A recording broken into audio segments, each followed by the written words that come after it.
زرداری کیا زرداری کیا زرداری کیا زرداری کیا یہ سوری یہ پروگرام میں یہ ایک دفعہ آپ جو ہے اس میں کوئی there is a method in this madness.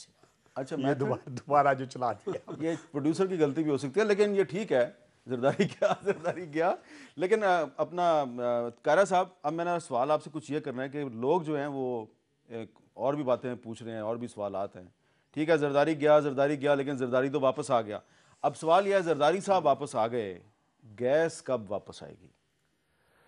Hamid میر صاحب، پھر میں وہی کہوں گا کہ شاہ محمود قریشی صاحب ہمارے ساتھ کافی عرصہ رہے، لیکن ہماری شاید پوری طرح خاصیت کو نہیں سمجھ کے گئے. انہیں پتہ ہونا چاہیے کہ جانے والے نہیں ہیں. ہم تو کفنوں میں جانے والے ضرور ہیں، ویسے نہیں جانے والے. ہم اپنی جگہ پہ اپنے مزاج میں عوام کے ساتھ کھڑے ہوتے ہیں. دو باتیں چھوٹی چھوٹی میں کر لوں. میمو کی انکوائری کا ایشو ہے، میرے دونوں سینئر ساتھیوں نے کہا اس کے اوپر نہ گورنمنٹ کو کوئی اعتراض ہے. ایون حسین حقانی نے میری اطلاع کے مطابق انہوں نے 16 نومبر کو باقاعدہ خود ایک خط لکھا کہ اس معاملے کی انکوائری ہونی چاہیے. ایشو یہ ہے، ابھی کہا گیا کہ 3-4 ایسے بندے جن کی کریڈیبلٹی ٹھیک ہو. ہمارا یہی ایشو ہے کہ پارلیمان کی ایک ایسی کمیٹی ہے جس میں سینئر موسٹ لوگ ہیں، جس کو ہیڈ میئر اظہر ربانی کر رہے ہیں، جس میں اسحاق ڈار صاحب بھی ہیں، اسفندیار خان ولی بھی ہیں، اور یہ پاکستان کے وہ معتبر ترین نام ہیں جنہوں نے ایک بہت بڑا کام کیا ہے ابھی تھوڑا عرصہ پہلے، جنہوں نے پاکستان کی فیڈریشن کو باندھا ہے. تو ان سے بڑا کریڈیبل نام آپ کو اور کون سا چاہیے؟ تو کیوں نہ یہ کر لیں. یہ ایک ٹیکنیکل ایشو ہے، اس پہ ہمارا کوئی میرا لمبا ایشو نہیں ہے. ہمارا ویو یہ ہے کہ کورٹ، جب پارلیمان آلریڈی اس پہ اپنا کاگنیزنس لے چکی تھی اور انہوں نے انکوائری شروع کر دی تھی، تو سپریم کورٹ کو یہ انکوائری نہیں لینی چاہیے تھی. یہ ہمارا ایک پولیٹیکل ویو ہے، ایک ٹیکنیکل ویو ہے. جیم جونز اور منصور اعجاز کی بات کی کہ دونوں امریکی ہیں، اور صدر وزیر اعظم صاحب کے بارے میں کہا گیا کہ انہوں نے یہ کیوں کہا، ان کے کہنے کے بعد کہ جیم جونز جو ہے اس کا بیان کوئی بیان حلفی جو ہے وہ حرف آخر نہیں ہے. ایک بات درست ہے جی، دونوں امریکی ہیں، دونوں امریکی ریاست کے ساتھ وفاداری کا اظہار کرتے ہیں، لیکن منصور اعجاز ایک ریجیکٹڈ آدمی ہے، ہندوستان سے بھی، پاکستان سے بھی، میاں نواز شریف صاحب سے بھی، بے نظیر بھٹو صاحبہ سے بھی.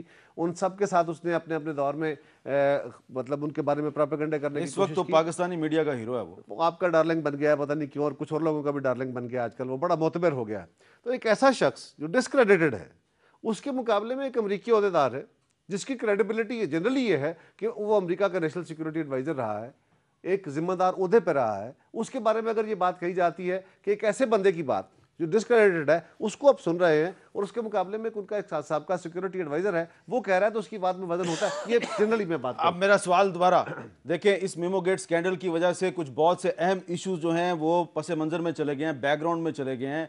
نیٹو کی سپلائی لائن جو ہے وہ ہم نے کاٹی تھی، روزانہ ہماری ہیڈ لائن چلتی تھی نیٹو کی سپلائی لائن کاٹے 10 دن ہو گئے، 15 دن ہو گئے، 18 دن ہو گئے، اب وہ ہیڈ لائن نہیں چلتی. اب میمو گیٹ کی ہیڈ لائن چلتی ہے. اب گیس بند ہو گیا، لوگوں کو گیس نہیں مل رہی، کب آئے گی واپس؟ میر صاحب میں یہی گزارش کر رہا ہوں اور آپ کو یاد کراتا چلوں، میں پہلے دن سے یہ بات کہہ رہا ہوں کہ یہ ایک ٹوسٹ ہے بہت خوفناک قسم کا. پاکستان بہت عرصے سے، پچھلے 4-6 مہینے سے ہمارے پارلیمان کے اندر بھی اس پہ مباحثے ہوئے، جوائنٹ ریزولوشن بھی آیا، اور اس کے بعد APC بھی ہوئی، اور بالکل ہمارے ماحول میں تلخی بڑھ رہی تھی. ایک واقعہ ہوتا ہے بڑا خوفناک جس میں ہمارے جوان شہید ہو جاتے ہیں، اور اس پہ ہمارا نیٹو کے ساتھ سپلائیز کا منقطع ہو جاتی ہے. آپ بون کانفرنس، آپ تو خود بون میں تھے، لیکن بون کانفرنس میں پاکستان نہیں جاتا. آپ شمسی ایئر بیس کی خالی کرنے کا اعلان کرتے ہیں، اور یہ بھی اس سے مزید یہ کہ آپ کی وہ کمیٹی، اس کو آپ نے ذمہ دے دیا کہ یہ جو انوائے کانفرنس ہے اس کے آؤٹ کم ان کو دے کے کہ آپ ری ڈیفائن کریں کہ ہم نے امریکہ کے ساتھ ٹرمز آف انگیجمنٹ کیا رکھنے ہیں، اور پھر پارلیمنٹ اس کا فیصلہ کرے گی. ان حالات میں جب قومی کنسنسس اس پہ بلڈ ہو رہا تھا، پوری قوم کی یکجوئی کی ضرورت تھی، اس سارے میمو ایشو نے پورے ملک کے اندر نہ تو کسی ذاتی مباحثے میں، نہ ڈرائنگ روموں کی پالیٹکس میں، نہ میڈیا کے اندر، نہ پارلیمان میں، نہ سپریم کورٹ میں، پورے ملک سے اس ڈیبیٹ کو اٹھا لیا. اور یہ اس کا بینیفیشری کون تھا؟ امریکہ. کس کے؟ تو پھر اس کے پیچھے کس کا ہاتھ ہو سکتا ہے؟ اس کا جواب آپ خود دے سکتے ہیں. جہاں تک گیس کا تعلق آیا، میں یہ بات پہلے دن سے کہہ رہا ہوں کہ یہ بہت بڑا ایک مہمہ بنایا گیا ہے جس نے پوری پاکستانی ریاست کو ایک پتہ نہیں کس کے پیچھے لگا دیا جس کا وجود کوئی نہیں ہے. چلے وہ اس کے حقائق سامنے آ جائیں. گیس واپس آئے گی کہ نہیں آئے گی؟ گیس کے بارے میں میر صاحب میں اتنی گزارش کروں، گیس پاکستان میں اس وقت شارٹیج ہے. یہ بات درست ہے کہ ماضی میں CNG اسٹیشن اس قدر لگائے گئے، ان سی این جی اسٹیشنز کی وجہ سے پاکستان کے اندر گیس کی کنزمپشن اور بڑی. پاکستان کے اندر لوگوں کی ڈومیسٹک ضرورتیں بھی ہیں. پنڈی اسلام آباد میں اس وقت یہ مسئلہ بنا ہے کہ لوڈ شیڈنگ ملک میں ہے. پورے ملک کے اندر انہوں نے فیز آؤٹ کیا ہوا ہے کہ انڈسٹری کو ان دنوں میں بند رکھنا ہے, ان دنوں میں ہم نے سی این جی کو بند رکھنا ہے اور ڈومیسٹک کو ہم نے بند نہیں کرنا. لیکن انفارچونیٹلی ہوا یہ کہ اسلام آباد پنڈی دونوں کا مین ہب ایک ہے, دونوں کی سپلائی لائن ایک ہے, اور پریشر جو بھی بنے گا دونوں کا, وہ دونوں شہروں کا جڑواں کا ایک ہوتا ہے. اس وقت جہاں پرابلم یہ آ گیا ہے کہ اسلام آباد ہائی کورٹ نے اسلام آباد کے سی این جی اسٹیشن کو سٹے دے دیا, اور اس سٹے کی وجہ سے وہ C N G station maximum gas consume کرتے ہیں, اور جو پریشر آپ کے پاس شارٹیج ہے, آپ کو ایلوکیشن مل رہی ہے شہر میں سے, اور وہ جب سی این جی اسٹیشن لے جاتے ہیں, یہی فیز آؤٹ ہوا تھا کہ یہ جو پریشر وہاں سے سی این جی سے ہم لیں گے وہ ڈومیسٹک جو ہے وہ لوڈ ٹھیک چلتا رہے گا. پرسوں میری اطلاع کے مطابق اس کورٹ کی ہیئرنگ ہے, ہمیں توقع ہے کہ وہ اسٹے ختم ہو جائے گا اور اس کے بعد اس میں بہتری آ جائے گی. لیکن یہ بات بھی درست ہے میر صاحب کہ پاکستان میں ایک طویل عرصے سے یا تو ان کنوؤں کے اوپر, ان ڈسکوریز کے اوپر جہاں سے گیس ملی تھی اسٹے آرڈر لگے رہے, یا یہ معاملہ رہا کہ پاکستان میں ڈسکوری ہوئی نہیں. ہم طارق صاحب سمجھ گئے نا یہ معاملہ کدھر پھینک رہے ہیں, کورٹ کی طرف پھینک رہے ہیں. نہیں میں یہ بالکل نہیں, میں ادھر نہیں پھینک رہا, میں تو یہ کہہ رہا ہوں شارٹیج ہے اس کے باوجود. اب طارق صاحب اگر نہ بھی ہوتا, سوری اب آپ نے ایک ایسا اشارہ کر دیا نا, اس کو وضاحت کر دوں, وہ نہ بھی ہوتا میر صاحب تو پاکستان میں شارٹیج تھی, ہے. اسی لیے پاکستان ازبکستان, تاجکستان سے, افغانستان سے اور ایران کے ساتھ گیس کے معاہدے کر رہا ہے. اپنی جب سے ہم آئے ہیں ہم نے گیس کی ڈسکوری کو مزید ایکسپیڈائٹ کیا ہے. پاکستان میں 200 ویل ہر سال ڈرل ہونے چاہیے, اس وقت تقریباً 30 سے 35 ہو رہے تھے, اب بڑھ رہے ہیں. یہ جو میمو گیٹ سکینڈل ہے اس کی وجہ سے بہت سے ایشوز اگنور ہوئے ہیں, اور جو چیزیں اگنور ہو رہی ہیں اس میں اس کی طرف آج عطا اللہ مینگل صاحب نے بھی ایک اشارہ دیا ہے. سنیے ذرا عطا اللہ مینگل صاحب نے آج نواز شریف صاحب کے ساتھ کھڑے ہو کے کیا کہا. یہ فوج جو ہے, یہ فوج پنجابی کے لیے برا مانتی, میاں صاحب مجھے معاف کریں, پنجابی کے لیے یہ برا مانتی ہے. یہ پنجاب کی فوج ہے, یہ پاکستان کی فوج نہیں, یا پھر میں پاکستان کا حصہ نہیں. مجھے پاکستانی وہ نہیں سمجھتے, اگر نہیں سمجھتے ہیں مجھے اس پہ کوئی اعتراض نہیں ہے. انہوں نے خود یہ فیصلہ میرے لیے کیا ہے, سر آنکھوں پر میرے. ذرا غور کیجئے کہ ایک صوبے کا سابق چیف منسٹر ہے اور پاکستان سے وفاداری کا حلف اٹھا چکا ہے, اس کا بیٹا بھی پاکستان کے ایک صوبے کا چیف منسٹر رہا ہے. وہ کہتا ہے کہ یہ فوج صرف پنجابیوں کے لیے برا مناتی ہے, یہ فوج پنجابی فوج ہے, یہ پاکستان کی فوج نہیں ہے. طارق محمود صاحب, کیا یہ جو ایشوز ہیں ان کی طرف ہمیں توجہ دینے کی ضرورت نہیں, یہ غداری کے مرتکب تو نہیں ہوگے کہیں پہ عطا اللہ مینگل صاحب؟ نہیں دیکھیں, میں آپ کو تھوڑا سا پیچھے لے جاؤں گا. جب ہم نے ادھر خوست سنبھالا, کالج میں داخلہ لیا, تو یہ اس وقت کی بات ہے کہ جب ان کی پہلی گورنمنٹ بنی جس میں چیف منسٹر بنے مینگل صاحب. اور مجھے کیفے بلدیہ کی فنکشن بھی یاد ہے کہ جب یہ کسی نے کہہ دیا کہ بھئی یہ اس وقت جو اسٹوڈنٹس تھے بی ایس او ہوتی تھی, ایک ہوتی, تو اس وقت پی ایس او وغیرہ نہیں ہوتی تھی, تو انہوں نے کہا جی آپ اپنے کالجوں میں جائیں, اسکولوں میں جائیں, پڑھیں, اور اب ہم سسٹم کو چلائیں. کہنے کی بات یہ ہے کہ وہ اس وقت جو پولیٹیکل جو گیم تھی اس کے وہ اندر آ چکے تھے. اور دوسری بات یہ بھی ہسٹری سے آپ دیکھ لیں کہ اس وقت مطالبات کو اتنے زیادہ نہیں تھے. ہوتا یہ رہا کہ جس وقت جو ان کی ڈیمانڈز تھی, آپ دیکھیں نا 1973 کا جو کانسٹیٹیوشن, گو کہ وہاں پر ایک دو لوگوں نے سائن نہیں کیے, لیکن ادروائز تو نیب نے سائن کیے تھے نا جی, زیادہ تر لوگوں نے. تو گزارش یہ ہے کہ انہوں نے اس پر بھی کہنے کی بات یہ ہوتا یہ رہا کہ مثال کے طور پر ان کی ڈیمانڈ اگر تھی 2 کی, تو وقت پر ہم نے اس 2 کے بارے میں ان سے نیگوشیٹ نہیں کیا. اس کے بعد وقت گزرتا گیا, ان کی ڈیمانڈ بڑھتی گئی اور فاصلے بڑھتے گئے. مجھے وہ وقت بھی یاد ہے کہ جب یہ میاں صاحب جو سیکنڈ ٹائم جو پرائم منسٹر تھے, تو اختر مینگل شاید چیف منسٹر تھے, اور ایئرپورٹ سے وہ کھلی جیپ میں لے کر آئے, اور Akhtar Mengal was driving the jeep وہ. اور اس وقت کچھ لوگوں نے اعتراض بھی کہا کہ یہ جو ہے ڈرائیور بن گئے ہیں, سم تھنگ لائک دیٹ. کہنے کی بات یہ کہ یہ اس فولڈ میں آ گئے تھے. اور آج کا جو صورتحال ہے, مثال کے طور پر وہاں پر کچھ لوگ مر رہے ہیں یا مسنگ پرسن بن گئے ہیں یا لاشیں مل رہی ہیں, مجھے نہیں پتا کون کر رہا ہے, لیکن ایک بات کیوں نہیں پتا, نہیں سنیں نا, میں ایکسپلین نہیں طارق صاحب, جواب آ جائے گا. یہ کیا بات ہوئی کہ مجھے نہیں پتا, آپ سن لیں تو آپ جیسے بندے کو تو سچ بولنا چاہیے. جواب آ جائے گا نا, آپ سن لیں میری بات پوری. سوال یہ ہے کہ پاکستان کے شہری ہیں, وہ مسنگ ہو جاتے ہیں, ان کی مسخ شدہ لاش ملتی ہے. بھائی ایز اے حکومت قومی اسمبلی کی ایک پارلیمانی کمیٹی کی انکوائری کے مطابق یہ جو مسنگ پرسنز ہیں ان کو ایف سی اٹھاتی ہے. یہ بات کہتے ہوئے آپ لوگ کیوں ڈرتے ہیں؟ آپ میری پوری بات سن, جواب دیا. میں جو برڈن ڈال رہا ہوں نا, وہ قائرہ صاحب پر ڈال رہا ہوں کہ دیکھیں اگر ایک سٹیزن آف پاکستان چاہے دیکھیں اگر انڈیا کا بھی, میں کبھی انڈیا کا نام نہیں لیا, لیکن کچھ لوگ انڈیا کی طرف چلتے ہیں. میں یہ کہتا ہوں کہ اگر اس ٹیریٹری کے اندر رہتے ہوئے کوئی آدمی جو ہے اس کی زندگی خطرہ ہے یا اس کی زندگی چلی جاتی ہے تو بنیادی طور پر اسٹیٹ کی ذمہ داری. اب آپ ایف سی کی بات کر رہے ہیں, دیکھیں نا جتنی بھی ایجنسیز ہیں, چاہے وہ ایف سی ہو, آئی ایس آئی ہو, ایم آئی ہو, یا کوئی بھی ہو, یا پولیس ہو, رینجرز ہو, لیویز ہو, تو بات یہ سب ان کے انڈر ہے. میں یہ سمجھتا ہوں کہ بات یہ ہے کہ اس مسئلے کو بالکل چھوڑا ہوا ہے, ان کو فوری طور پر جو ہے اسرٹ کرنا چاہیے. اور ایک بات مجھے یاد آ رہی ہے مینگل صاحب کی, پہلے مینگل صاحب نے کہا تھا کہ ٹھیک ہے ہم بات کس سے کریں, ان کے انہوں نے کہا ان کو تو خود اختیار نہیں, ان سے ہم نے کیا بات کریں. اور انہوں نے کہا تھا کہ مجھے یاد پڑتا ہے ایک دفعہ کہ اگر بات ہی کرنے ہیں تو ان لوگوں کو ہمارے ساتھ بٹھائیں جن. مینگل صاحب نے یہ جو بات کی ہے کہ یہ پاکستانی فوج نہیں پنجابی فوج ہے, یہ صحیح بات ہے یا غلط بات ہے؟ دیکھیں نا, لیکن دیکھیں نا, چلے پنجابی کا لفظ نکال بھی دیں کیونکہ میں بھی بہرحال ایک پنجابی ہی ہوں, اگر پنجابی مطلب ویسے اس کی روٹس کی بات ہے. سوال یہ ہے کہ ان کا یہ گریونس ہے کہ ہم کو وہ مینگل صاحب صحیح کہہ رہے ہیں یا غلط کہہ رہے ہیں؟ نہیں, اس لیے اگر آپ کے ساتھ ان کو یہ احساس ہے کہ ایکول ٹریٹمنٹ نہیں مل رہا. مینگل صاحب صحیح کہہ رہے ہیں یا غلط کہہ رہے ہیں؟ دیکھیں نہیں, دیکھیں نا الٹیمیٹلی مینگل صاحب صحیح کہہ رہے ہیں یا غلط کہہ رہے ہیں؟ ان کا گلہ ہے اور جائز گلہ ہے, اور یہ ان کا گلہ یہی نا کو ایکولی ٹریٹ نہیں کیا جا رہا. خواجہ صاحب میں آپ سے میں نے کچھ تفصیل سے بات کرنی ہے کیونکہ آپ کے لیڈر کے ساتھ بات ہوئی ہے, تفصیل سے بات کرنا تو چاہوں گا. ایک وقفہ میں اس کے بعد لیتے ہیں, بات کریں. اس کے بعد خواجہ آصف صاحب سے بات کریں گے. قاہرہ صاحب نے بڑی تفصیل سے بات کی, اب اتنی ہی تفصیل سے میں خواجہ آصف صاحب سے بات کروں گا.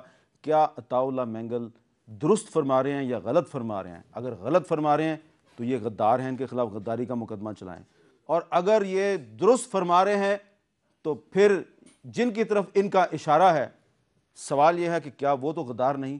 وقفہ لیتے ہیں, وقفے کے بعد دوبارہ ملتے ہیں.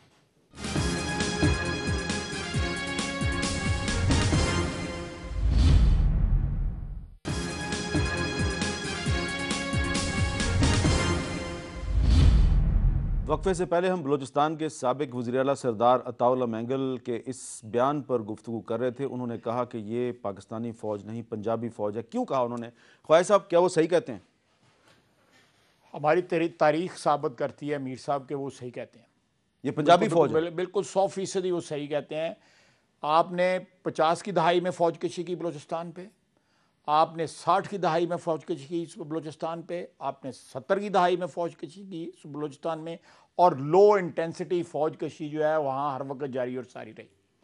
آپ بندوق کے ذریعے بلوچستان کے جب تک حل ڈھونڈتے رہیں گے مسائل کا, اور یہاں پہ وہ کیا ایک پیکج بنایا تھا, مجھے تو نام بھی بھول گیا, آغاز حقوق بلوچستان جو ہے, آپ جب وہ انفیکٹو رہے گی, پارلیمنٹ افیکٹو رہے گی, اور گولی کے ساتھ اور بندوق کے ساتھ بلوچستان کے مسائل ڈھونڈے جاتے رہیں گے, اور ڈکٹیٹر جب ان کے لیڈروں کو گولیاں مارتے رہیں گے جس طرح اکبر بگٹی کو ماری, اور دوسرے لوگوں کو, نوجوانوں کو گولیاں مارتے رہیں گے, میرا خیال ہے کہ یہ اس قسم کے ہمارے اوپر الزام جو ہے وہ لگتے رہیں گے پنجابیوں کے اوپر.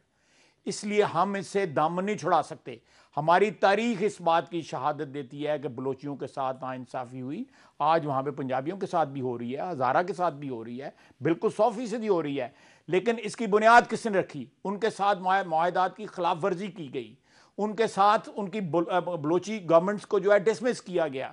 آپ دیکھ لیں, اور یہ طارق محمود صاحب جو ہے اس کی گواہی دیں گے. میرا خیال ہے ان کو سیاسی دھارے میں لایا, ہماری حکومت نے لے کے آئے 99 میں, یہ دھارے میں لانا چاہیے. ان کے سیاسی محل اور فوجی حل جو ہے بلوچی مسائل کا جو ہے وہ قطعی طور پہ نہ ان کو ایکسیپٹیبل ہے, نہ کسی پاکستانی کو ایکسیپٹیبل ہونا چاہیے. ایک بات. دوسری بات, میر صاحب آپ نے بہت سے مسائل اٹھائے ہیں. یہاں پہ گیس کا بھی مسئلہ اٹھایا گیا جو ہے. آپ کے دفتر کے سامنے چند روز پہلے ایک مظاہرہ ہو رہا تھا, ان کے مسائل آج بھی وہ میٹر ریڈرز کے جو ہے وہ نہیں گئے.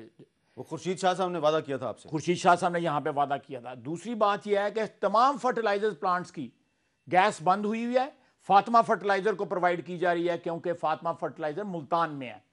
وہ مشرف کے وقت بھی جو منظور نظر تھے ان کو گیس جو ہے آؤٹ آف ٹرن دی گئی, اور آج بھی ان کو گیس اور ملتان وزیر اعظم کا شہر ہے. ملتان وزیر اعظم کا شہر ہے. ڈومیسٹک کنزیومر کے لیے گیس جو ہے اسمبلی میں وعدہ کیا گیا کہ لوڈ شیڈنگ نہیں. آج سارا پاکستان بلبلا اٹھا ہے گیس کی لوڈ شیڈنگ کی وجہ سے. اور یہ سوال پوچھا جائے سی این جی اسٹیشن والوں کو کہ یہ 75% ڈسکاؤنٹ اور 40% ڈسکاؤنٹ تم کہاں سے دیتے ہو, جب تک جو ہے اب وہ کم نہیں تولیں گے یا معیار ان کے پیمانے غلط نہیں ہوں گے. میں واپس بلوچستان پہ میں بلوچستان پہ واپس آتا ہوں.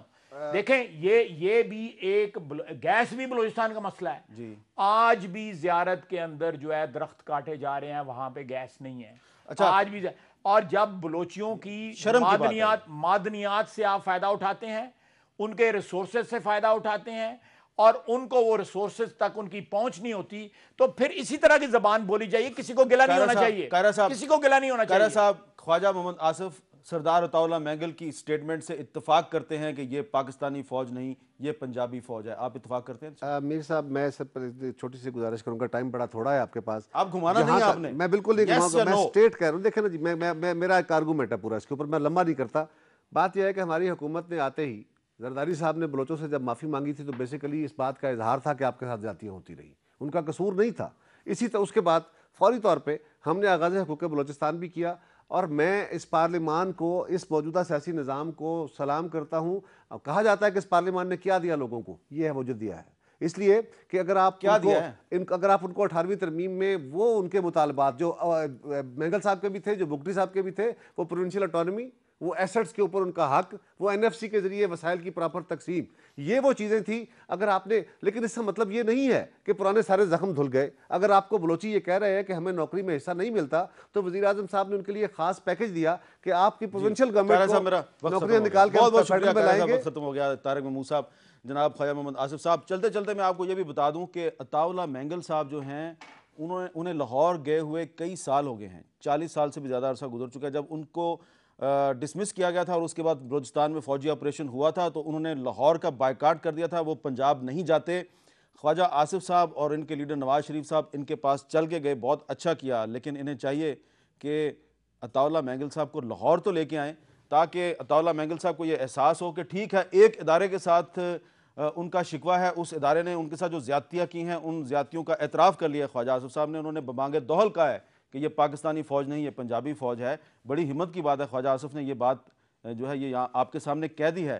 لیکن نواز شریف صاحب کو چاہیے کہ عطا اللہ مینگل صاحب کو لاہور لے کے آئیں, تاکہ پنجاب کے لوگوں کو وہاں پہ ان کی بات براہ راست سننے کا موقع ملے, اور ہم جو ہے اپنے آنے والی نسل کو یہ بتا سکیں کہ ایک سردار عطا اللہ مینگل بھی ہوتا تھا جو 40 سال تک جس نے بائیکاٹ کیا, لیکن آخر کار وہ پاکستان کے دل لاہور میں آ گیا, اور پنجاب کے عوام عطا اللہ مینگل صاحب آپ کے مخالف نہیں ہیں.